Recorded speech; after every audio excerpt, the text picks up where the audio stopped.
Asante Kotoko emerged victorious in the cup game against Nswatraman at the Barbara Sports Stadium, defeating the team from Nswatra 2-1 as the Porcupines came from behind. Abdul Rahman scored the opening goal for Nswatraman in the first half, putting them ahead until halftime. However, Kotoko's Ugandan striker Steven Desamukwala leveled the scores in the 57th minute before Peter Amidu's deflected effort secured the win for Kotoko in the 67th minute. However, Manaf Umar's attempt from the spot was denied by goalkeeper Frederick Asari, who saved with his trailing right hand. So Manaf Umar missed Nswatraman's penalty that could have given them a 2-goal lead over Asante Kotoko. Now moving on to the MTN FA Cup results. Legon Cities defeated Nani FC by 2-1. Akwaboso Young Madrid were beaten 5-3 by Bichim United after a 1-0 draw. So the penalties, Bichim have qualified. But for Kwatano defeated Wapa FC 1-0. And on Sunday, Soccer Intellectuals 2, Hoho United 0, Elmina Sharks 1, Sky FC 1, and Sky FC qualified 4-3. On penalties, Dreams FC defeated Koforidia Sempefi Football Club by 4-1. Now moving on to the Black Queens, and the players have already started arriving. Well, yes, the popular names you'd want to see: Doris Bodua, Grace Asantua, Sharifatu Sulemana, Jennifer Kujo. All these players have arrived in camp as Ghana prepares for the 2024 Olympics qualifier against Zambia. This will be the final qualifier to book the ticket for Paris 2024 Olympics. The first leg is coming up this Friday at the Accra Sports Stadium. So now you look at what is happening. Charlton Athletic women's midfielder Frida AEC is part of the Black Queen squad that has been invited by head coach Nora Hoptel. Well, she's set to join the Queens later today after earning her first ever call-up at age 29. Bilishan takes a look at her journey and what she asked to Nora Hoptel's side. Frida AEC started a senior career with Arsenal women's team, eventually going on to win the FA Cup and the League Cup, while scoring her first Champions League goal for the Gunners.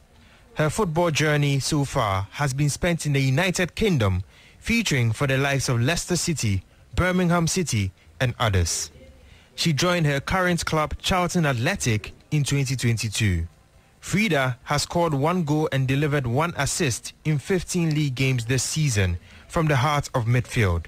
The prospect of joining the Resurgence Black Queen squad is an exciting one for her. Yeah, I'm really happy. It's a great achievement. I can't wait to go out and meet the girls and get going.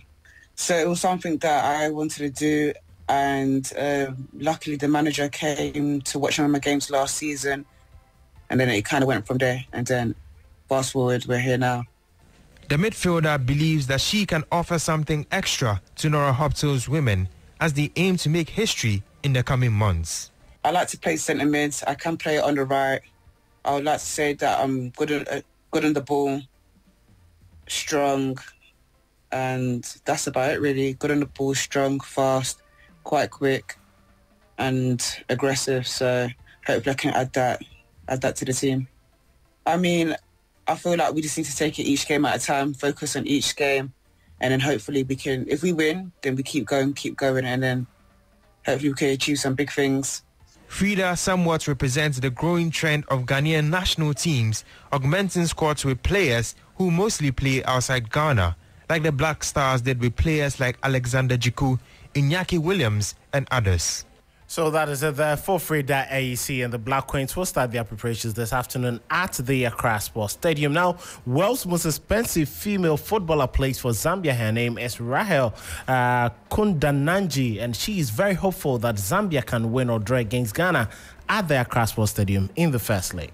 Playing away is very difficult in home, so we have a big advantage. So we need to use that one, winning that match, even if it's not winning, but coming back with points. So a point is better, and when we come back here, we finish the job, because that's the most important game in these 2 matches. You know, we don't want that to be the last, and we want that to be the first of all the times that we go there, and we want to be going all. You know, we want to qualify this time, because we want to go and do what we failed to do last time.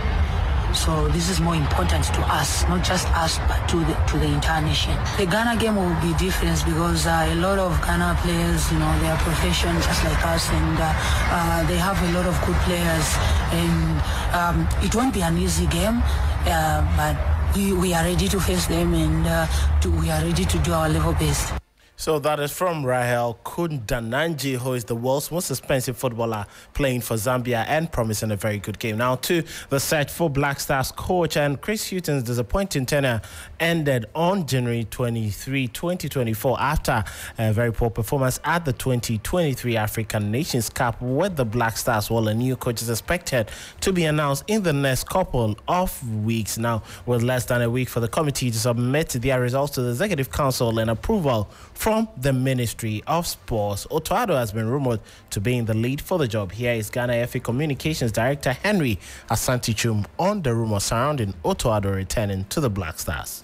So if in the minds of the committee they think Otto is the right candidate for the job, I'm sure he will give reasons for that.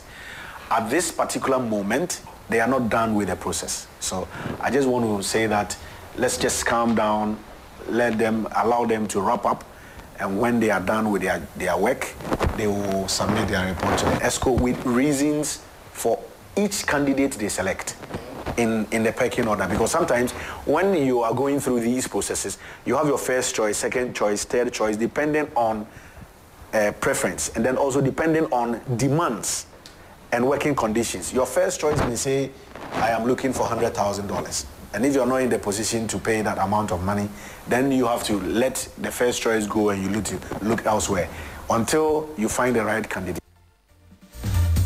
Until you find the right candidate, according to Henry Asante-Chum, Otto could possibly make a return. Now, following Barcelona's 2-1 win over Celta Vigo over the weekend, Robert Lewandowski overtook David Villa and Thierry Henry on the list of Barcelona scorers. The Polish striker says he's proud to have reached 50 goals for the Catalans. Oh, I know that is like the huge. I'm very proud because scoring every single goal for this kind of club as Barcelona make me proud. I'm very happy, and I hope so that this number is going to grow very fast. And so that is from Robert Lewandowski. Now, Manchester United forward Rasmus Hojlund helped the Red Devils to win 2-1 against Luton Town. A very, very difficult game. But after scoring a brace, he believes that his game that has been blessed with 7 goals in the last 5 Premier League games could be the turnaround for United in getting European sport. Yeah, like you said, a good beginning. 2 good and fast goals, and then we drop off a little bit. We get unfocused, and they get one back, and then we know with this crowd and this pitch and this atmosphere, and 2-1 is always not it's a dangerous result. And then we go to the break, and I think actually we create a lot of chances in the second half. We just need to score. I have one as well, and a little bit annoyed. That is from Rasmus Hojlund. Now, Mason Holgate's early red card proved costly as Brighton and Hove Albion thrashed Sheffield United 5-0 in the Sunday afternoon Premier League clash at Bramall Lane, where Simon Adingra scored a brace. Adingra returned to the starting 11 on the right-hand side for the South Coast side after his victorious Africa Cup of Nations campaign with Ivory Coast. Brighton head coach Roberto De Zerbi says he's happy with his team's performance. Very happy for the result. Sincerely, the red card for Sheffield changed the game because we have to be honest and clear when we consider a card and when we have one player more, no? Because the game was very tough. Sheffield is a live team, but for our performance, I'm very happy. We have to prepare Everton in the best way because it will be another very tough game. Another very tough game. Now, over the weekend, it was a very good game for Chelsea as they showed character in their 1-0 draw game against Manchester City. Pochettino insisted that his side still needs to play better. Of course, today, great performance. We scored first. I think first half was a very good game. So pleased. I think I told the player I feel so pleased and congratulate them because I think the effort was massive. The spirit that we showed today, I think is in the way that we want to compete and competing in this way for sure. With the talent that we have growing in all the areas, I think we will reach one day the level that we expect. But yes, of course, so pleased because to face a team or to play against a team that is the best on the world, never easy. And today, I think the character that I show and the personality, the player and the team make me very, very happy.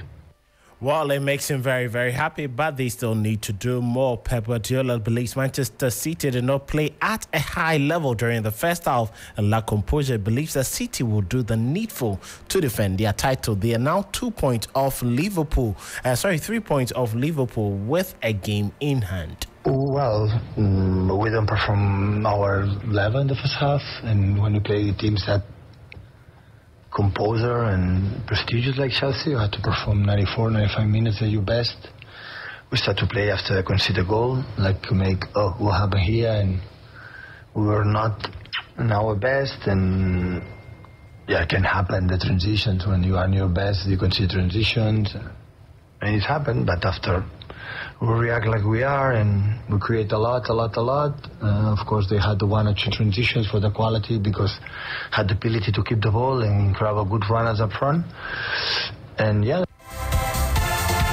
Pep Guardiola there. Now Monza handed AC Milan their first defeat in 11 games, beating them 4-2 in a dramatic local derby in Lombardia. The Rossoneri played with 10 men whose second half but managed to pull 2 goals back to make it 2-2 in the dying minutes before Monza scored another brace to wrap up the win. After the defeat, Milan stays third in Serie A, 2 points away from Juventus, who are second. Now, Juventus currently trail leaders Inter Milan by 9 points after being held 2-2 2-2 draw by relegation threatened Verona, as a 1-1 draw with Genoa left champions Napoli deep in crisis. France midfielder Adrien Rabiot rifled home second place Juventus level on 9 minutes after the break, moments after Tijani Noslin had put us Verona ahead for the second time in the match. Now, to some interesting news, and Dan Ashworth has asked to leave Newcastle United amid interest from Manchester United in making him their sporting director. The 52-year-old informed Newcastle United of his decision on Sunday and has notified the Magpies that United's approach is going to make him their very best, and he's their top target. Now, formal contracts are yet to take place between the two clubs, although that is anticipated soon. Ashworth has been placed on gardening leave currently, and this makes it likely that Manchester United will need to pay significant compensation to secure his services, with Newcastle United wanting about £20 million for Ashworth. Now, a garden leave is a practice where an employee leaving a job or having resigned is instructed to stay away from the team or the company with a notice period, but will still remain on the payroll. So that is currently the situation of Dan Ashworth. Manchester United want him badly. Now to FC Bayern Munich, and Thomas Tuchel's pressure increases as they had a defeat once again to Bochum. Jamal Musiala gave the visitors the lead with the 6th goal of the season, but after a lengthy fan protest delayed proceedings, Bochum leveled with Takuma Asano as he found the bottom corner from Anthony Lucile's pass. Kevin Schlotterbeck rose and from an unmarked Kevin Stoger's corner to complete the turnaround before the interval, and Stoger himself extended Bochum's lead from the penalty spot after Deyo Upamecano was sent off for catching Schlotterbeck with an elbow inside the penalty area in the 85th minute. Now Harry Kane set up a grandstand finish with a close range in the 87th minute from Manchester United target Matthias Tell's cross in his 25th Bundesliga goal of the season. Now, as it stands now, Bayern are sticking with their manager Thomas Tuchel amid concerns that he should be sacked from 13. Now let's do some boxing, and WBC President Mauricio Suleiman believes that more judges should be used for the heavyweight fight between Tyson Fury and Alexander Usyk. He believes it is going to be a very delicate fight and should have a number of them so that it wouldn't complicate things. Had proposed to use 5 judges or 6 judges. However, that was not considered. It did not happen. I would still recommend, because because the more officials that evaluate a fight or score a fight, the less possibility of a wrong decision. Anybody can have a bad night. If you have one judge having a bad night and the other one, the two others getting it correct, you still save the fight. If you have two judges with a difficult fight and then one round can shift the whole result. But if you have more officials, then the possibility of a wrong score goes to a minimum. But we will see. So that is Tyson Fury and Alexander Usyk's fight there. WBC President Mauricio Suleiman wants more judges instead of the regular 3. Now, finishing off with some tennis, world number 1 Iga Swiatek won the Qatar Open for the 3rd year in a row on Saturday after beating Elena Rybakina 7-6, 6-2 in the final. Swiatek is the first player to win 3 straight titles at the same WTA event since Serena Williams completed a Miami Open hat-trick from 2013 to 2015. Swiatek claimed her career 18th singles title and first of the 2024 season. Her only defeat in the last 23 matches was to Czech team Linda Noskova in the Australia Open 3rd round. That'll be all for sports. My name is Kelvin, and thanks to Emmanuel Landam, Frankie Champon, and Prosper Kuzo for the production. Sunrise continues. Stay tuned.